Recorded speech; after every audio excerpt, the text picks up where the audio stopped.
Hello అండి, అందరికీ welcome back to our channel. ఇదైతే తొలి ఏకాదశి రోజు సాయంత్రం అయితే మేము టెంపుల్కి అయితే వెళ్ళాము. ఇది వచ్చేసి కేపీహెచ్పి రోడ్ దగ్గర టెంపుల్ బస్ స్టాండ్ దగ్గర అంటండి గుడి.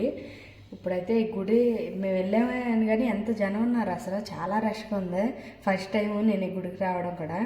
అసలు చాలా జనం ఉన్నారు, అసలు అన్ని దేవుళ్ళు ఇక్కడే ఉన్నట్టున్నారు. అంత బాగుంది గుడి. వెంకటేశ్వర స్వామి, ఆంజనేయ స్వామి ఇంకా ఉన్నారు. చాలా చాలా దేవుళ్ళు అయితే ఇక్కడే ఉన్నారు అందరూ.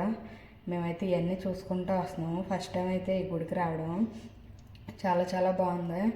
అసలు తర్వాత ప్రసాదం కూడా కొంచెం ఇచ్చారు. వంశీ అంటాడు ఇంకా కొంచెం పెడితే బాగుండు అంటున్నాడు, అంత ఆకలేసేస్తుందంట. చాలా బాగుంది గుడి అయితే. మొత్తం అంతా తిరుగుతూ ఉన్నాము. ఇంకా లైన్లో అయితే మా ధన్విత ఫస్ట్ టైము నేను ఎత్తుకోకుండా అలా తిరగడం అయితే అసలు నేను ఎత్తుకోని కూడా ఎత్తుకోలేదు, అంత బాగా తిరుగుతూ ఆడుకుంది. Please like to subscribe my channel అండి, సపోర్ట్ చేయండి. ప్లీజ్ లైక్ చేయండి, షేర్ చేయండి, సబ్స్క్రైబ్ చేయండి, అలాగే సపోర్ట్ చేయండి.